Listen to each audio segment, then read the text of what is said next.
I'm Zach McGowan, and welcome to A New Self-Portrait, a 5-frame approach to biblical identity formation. I'm so glad that we're getting to take this journey together.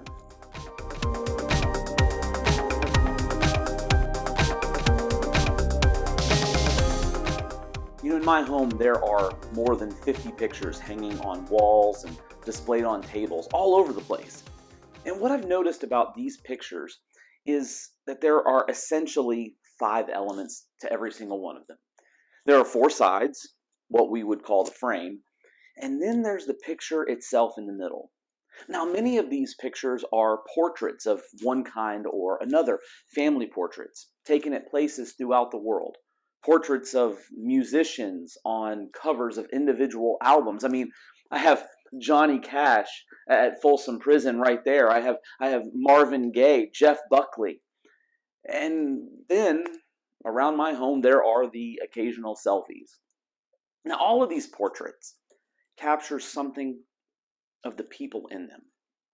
Whether it's a photo of me with my wife and kids, or it's a stylized picture of John, Paul, George, and Ringo. Each portrait reflects the identity of the people in that picture, and each has 5 elements: the 4 sides and the picture itself.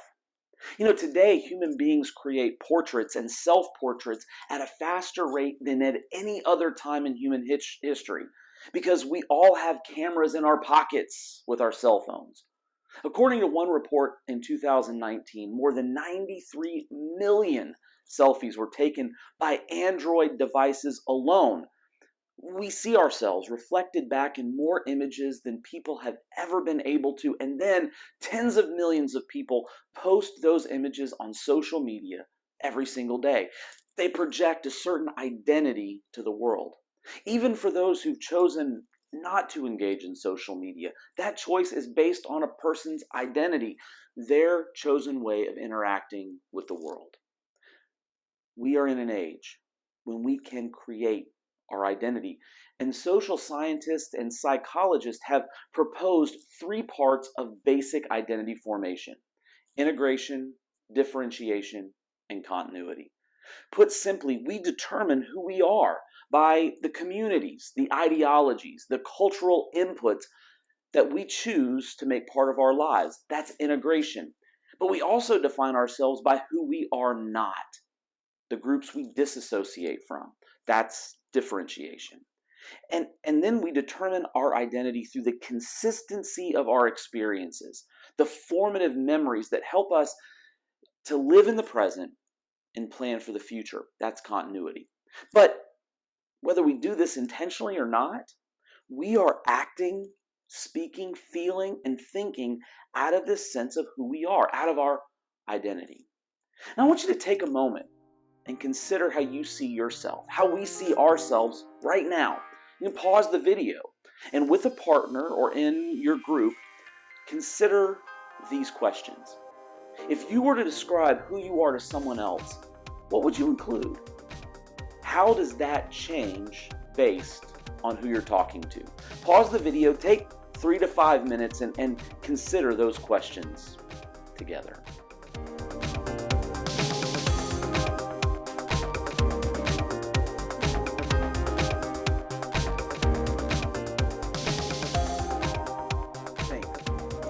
If you consider yourself a person of faith, we know that we should give everything over to the Lord, even what we think, feel, or say about ourselves. In what Jesus described as the greatest commandment, Moses told God's people, "Hear, O Israel, the Lord our God, the Lord is one.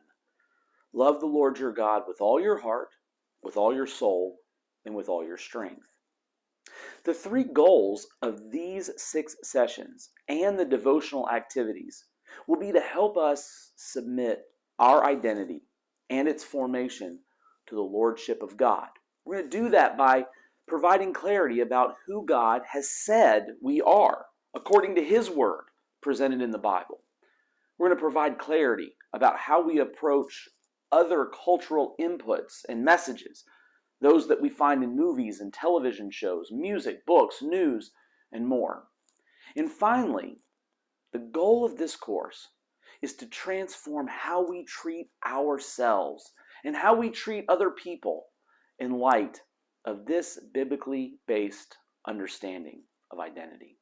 Now, to reach those goals, we will be using what we're calling a 5-frame approach to both Scripture and the culture around us. So, what is the 5-frame approach? Well, just like a photograph or a painting on the wall typically has those 5 elements, so too does this biblically informed method to identity formation. And those 5 elements can be summed up in 2 sentences, like this. According to God's Word, we know we are created to be worshipers. And while we are sinners, we are redeemable. And through Jesus Christ, we can be redeemed. So in session 2, we're going to explore what it means to be created. In session 3, we will discuss our identity as worshipers. Session 4, we're going to cover our identity as sinners. Session 5, we're going to be talking about our identity as redeemable. In session 6, we'll cover the transformed identity that only comes in a relationship with Jesus Christ, when our redeemability becomes redeemed.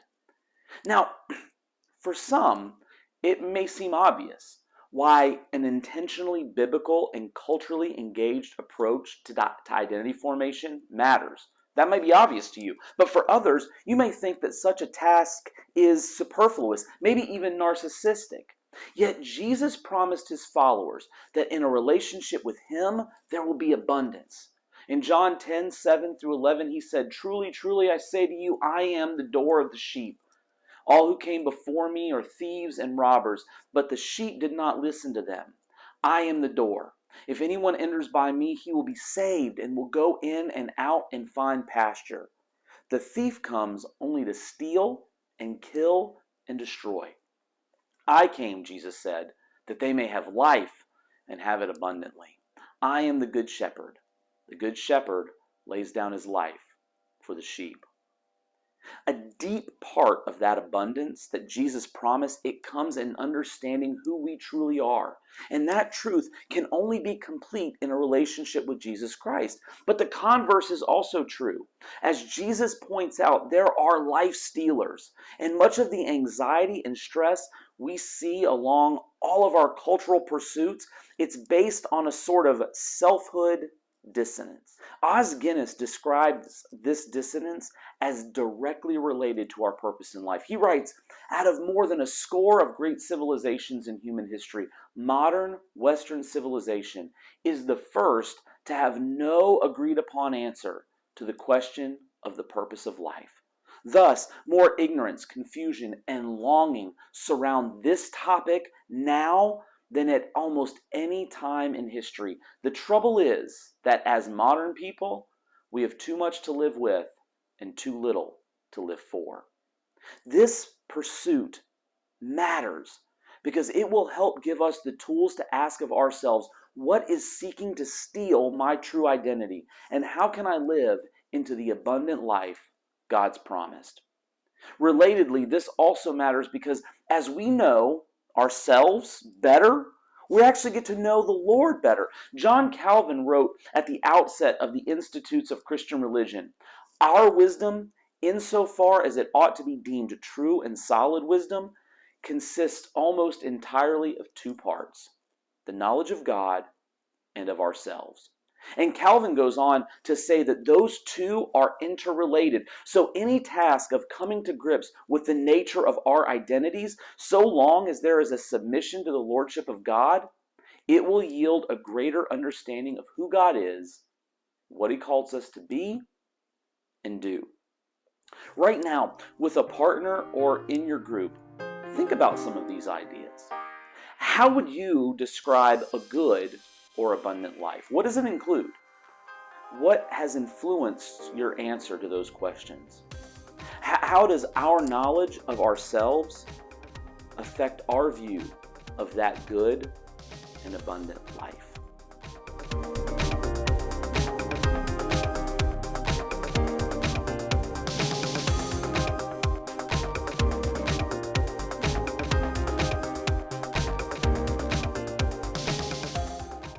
Catechism is a very churchy word.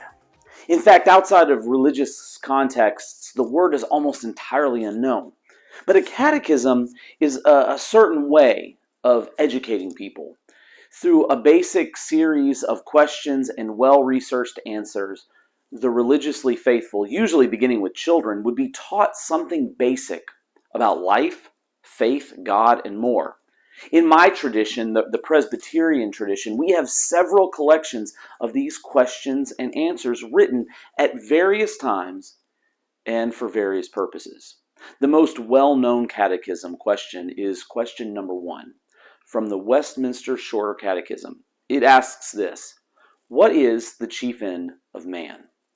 And the answer is simple. The chief end of man is to glorify God and enjoy Him forever. This question and the answer, it was designed to direct Reformed believers to their most basic purpose in life. And each of the 107 questions of the Shorter Catechism seeks to direct the faithful followers of Jesus in exactly what it means to glorify God and enjoy Him forever. In essence, these questions and answers were meant to be identity forming, even if that's not the language they used. In traditions that have catechisms, few churches or families regularly use them today. Those questions don't shape a person's life in the way they used to. But that does not mean that each of us is not formed from the outside in a way that is very similar to a catechism. It's just that the catechism today takes the forms of books, magazines, the music we listen to, the movies, the television shows we watch, or the YouTube videos we watch, the social media we consume. Author David Dart puts this in very religious terms when he writes, "We're always being catechized in one way or another, and we're figuring out how the process has gone so far and might yet go is the lifetime work of religious awareness." That awareness is one of the disciplines we will practice during these sessions and the devotional times. We're going to be asking, what are we taking in? And what is that communicating about who I am? What is it telling me about the abundant life? It will be crucial that we're really honest with what we're taking in, not editing our natural intake for the sake of looking better in a religious setting. This requires intentionality, attention, and integrity. No one has to share their particular insights, but for us to reach our goals, we have to be honest with ourselves about our daily cultural catechism. Right now, with your group or with someone else, think about the influence that broader culture has had on your life. You know, what cultural influences, what movies, TV shows, musicians, books, who's impacted you and why? How has that influenced what you think about yourself or others?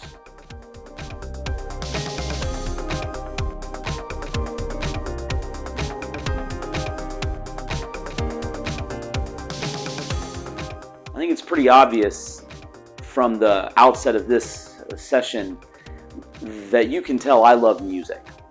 I love listening to music. I love reading the liner notes and looking at the album art. But I've spent my entire life paying really close attention to how music has catechized my soul. And so we're going to do that together, paying attention to the cultural inputs that we all take in. But what does that look like? How do we look at a piece of news or entertainment and realize that there are identity-forming messages taking place all the time? Well, to break this down, we're going to look at a couple of advertisements from one of the most powerful brands in the world, Apple. Let's take a look at this clip.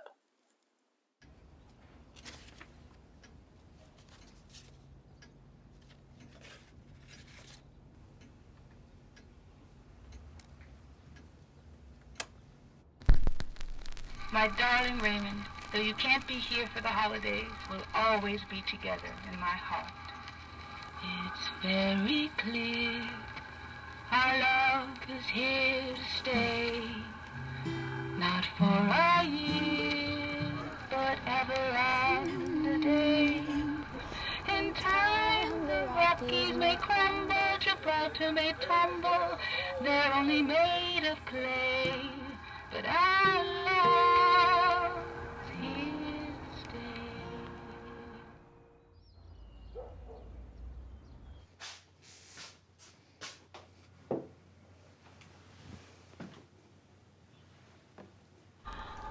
It's very clear, our love is here to stay, not for a year, but ever and a day.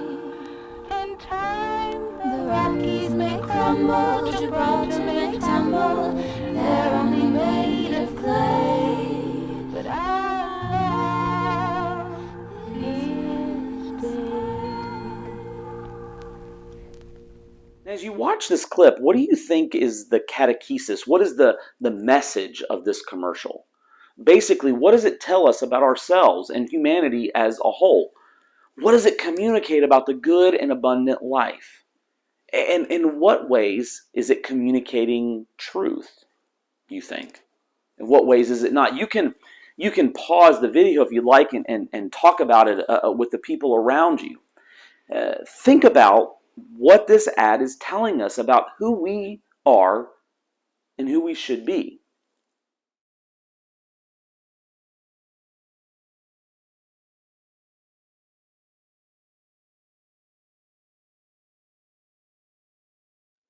Compare it to another Apple set of commercials. Something like the ones that we're about to watch. These are of course, the iconic I Am a Mac series of commercials. Ask the same questions. What is the catechesis of this commercial, these commercials? What does it tell us about the good life, about humanity? In what ways is it communicating truth? In what ways do you think it's communicating falsehood? What does it mean that these ads, these advertisements, these commercials were generated from the same company? Hello, I'm a Mac. And I'm a PC. Whoa, what happened to you, PC? Kids happened. I was bought for a home. Now I have to make movies and blogs and listen to music every night. I'm crying myself to sleep mode. Sorry about You were made to stimulate 10-year-old brains with your iLife jazz. All I want to do is balance their checkbooks. I don't think 10-year-olds have checkbooks. No checkbooks, no inboxes, no employers, just wild imaginations. I have to go listen to some emo. Hello, I'm a Mac. And I'm a PC. And I'm a Mac genius. A what? Oh, see, PC, every Apple store has a thing called a Genius Bar. It's a place where people like her will answer any questions you have about your Mac. Like if you want to go wireless, you want to transfer your files over to a Mac. Oh, a genius. Mm-hmm. Well, all right, then. What's the square root of 4,096? 64. What's pi to the fifth decimal? 3.14159. On a scale of 1 to 10, how much do I loathe Mac? 11. Ooh, she's good. Very good. Hello, I'm a Mac. And I'm an incredibly easy-to-use PC. What is that, buddy? Well, it's just a little legal copy. See, saying I'm much more simple and intuitive than you, Mac, requires a little explanation. Did your legal copy just grow? Yeah, I see, usually PCs require a lot of regular maintenance, downloading security patches, virus scans. Yeah. I can't just go out there and say, hey, getting started on PC is the easiest thing in the world. Whoa, that's a lot of legal copy. Watch this. PCs are now 100% trouble-free. Whoa. Look at that. That's a lot of legal copy. Hello, I'm a Mac. And I'm a PC. And I'm a PC too. And what? Yeah, see, now you can run Mac OS 10 or Windows on a Mac. So in a way, I'm kind of like the only computer you'll ever need. Wow, touche. No, I don't think you're using that right. Touche. No, listen, see, you can only say touche if you make a point, then I make a counterpoint. You see, so I said I run Windows, but you haven't made a point yet. Let's try it again. You can get a Mac and still run all your Windows stuff. Touche. Never mind.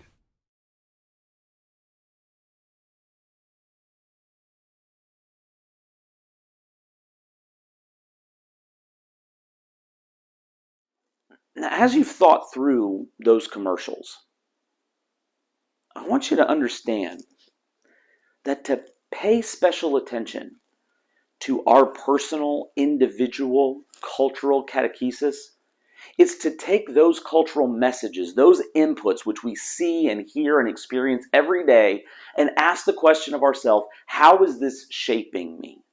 This should not mean that we look at all those cultural inputs as being totally absent of truth or value.